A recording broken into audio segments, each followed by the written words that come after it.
السلام عليكم ورحمة الله وبركاته. أهلا بيكم في قناة أسرار المطبخ المصري. النهاردة إن شاء الله هنشوف الجمال ده بقى اتعمل إزاي. بصوا، من غير ولا مهلبية ولا أي حاجة خالص، بحشو جاهز ومش هتتعبي فيه خالص خالص. بالحشوة بتاعة المحلات الأصلية، والله العظيم بتاعة المحلات فعلا اللي بتجيبيها من بره، الكنافة اللي انت بتجيبيها من بره بالقشطة. دي قشطة جاهزة يا جماعة، يا دوبك بس عملنا حاجات بسيطة فيها وبقت زي الفل كده زي ما انتم شايفين. وهقول لك ازاي اتقرمشت معايا الكنافه من بره ومتماسكه كده من جوه الكريمه. بصوا، دي قشطه مش كريمه، اللي هي القشطه اللي بيعملوا بيها المحلات الاصليه بره. يلا بينا على طول نبدا الوصفه ونسمي بسم الله ونقول اتعملت ازاي الكريمه الكنافه بالقشطه. يلا بينا على طول نبدا ونسمي بسم الله. هنعمل اول حاجه الشربات بتاع الكنافه عشان يبرد معانا. عندي كوبايتين من السكر،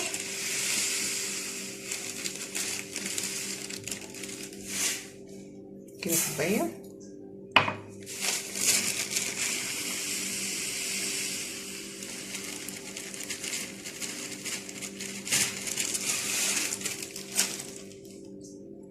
ودي الكوبايه الثانيه. هحط عليهم كوبايه ونص من الميه، كده كوبايه،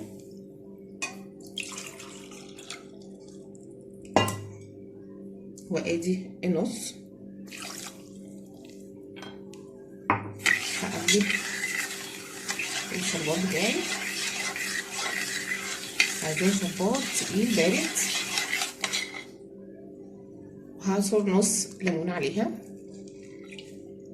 واحطهم بقى على النار لحد ما الشربات بتاعي يتقل. وهحط لهم كمان معلقه عسل جلوكوز اول ما يغلي معايا. هنا بقى بصوا ابتدى يغلي معايا، هنزل بمعلقه من عسل الجلوكوز، معلقه كبيره من عسل الجلوكوز، وهقلبها مع الشربات. لو مش عايزه تحطيها تمام مفيش اي مشكله، بس هو بيدي تقل حلو سمك حلو للشربات، وكمان بيديله اللمعه بتاعته. بس هنسيبه بقى يغلي ويستوي، نشوف بقى الكنافه هنعمل فيها ايه. عندي هنا الكنافه، عندنا نص كيلو كنافه. بصوا مفروتاها خالص، حطيتها في الفريزر عشان تقدر تبقى معايا بالشكل ده، ما تتعبنيش وانا بقطعها. عندنا هنا حوالي كوبايه الا ربع من السمنه السايحه، هنزل عليها كده كلها، وهبتدي بقى اقلب الكنافه بالسمنه، وهفروت كل الكنافه دي هغرقها بالسمنه. ولو عايزه تاني هحط لها لحد ما الكنافه كلها تتغلب بالسمنه بتاعتي. عندنا بقى الكريمه بتاعت الحشو، عندنا انا جبت كريمه من اللي هو الجاهزه. بصوا يا رب تكون واضحه بس في الصوره، كريمه حشو شرقي ماشي اهو، ده ربع كيلو. من غير بقى ما هنحط بقى مهلبيه من اللي احنا بنعملها البلدي دي ولا اي حاجه خالص. هنحط عليه كوبايه لبن ونضربه بالمضرب. نفتحه بس كده، هفضي الربع كيلو كله من عند اي حلواني بتاع خامات حلويات هتجيبيه. هننزل بكوبايه اللبن، وممكن على فكره ياخد معانا اكتر من كوبايه.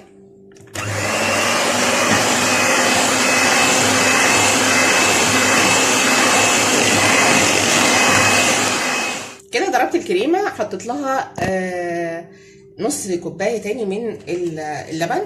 وعندي كريمه لباني، هنزل عليها بشويه من الكريمه اللباني. بصوا نص كوبايه من الكريمه اللباني هتديها طبعا طعم خيالي وطعم حاجه كده فوق الوصف. وهنضرب تاني،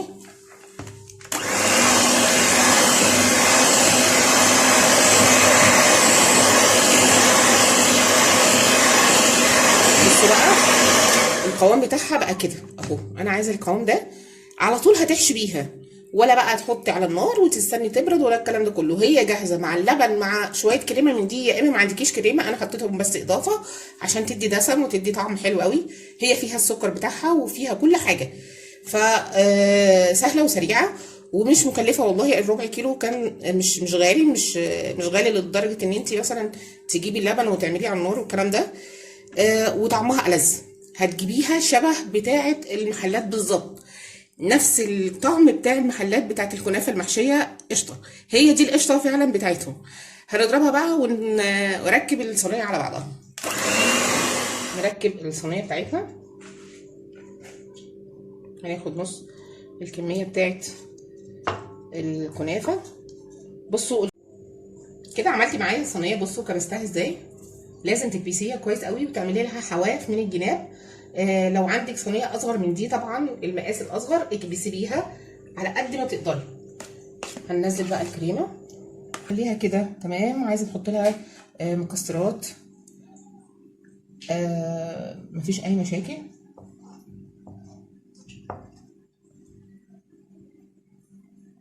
هناخد من عالي نحط في الواطي هنا.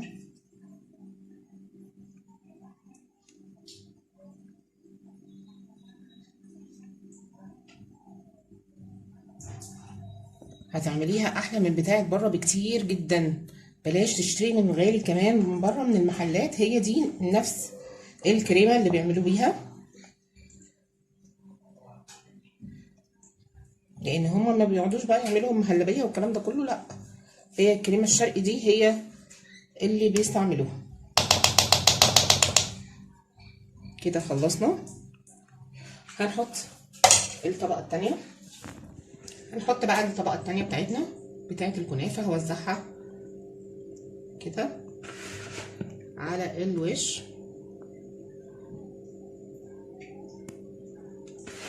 اهم حاجه اغطي كل الوش بتاعي من فوق عشان ما تتحرقش معايا الكريمه.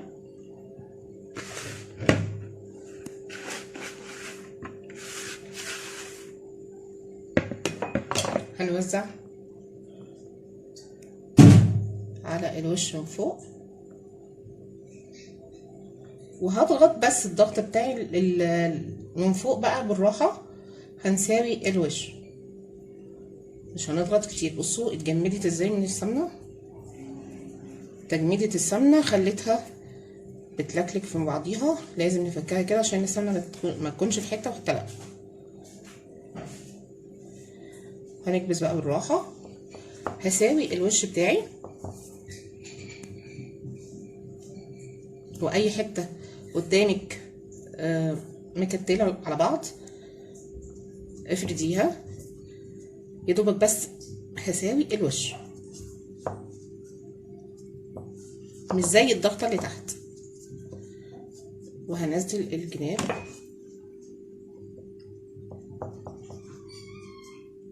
تمام.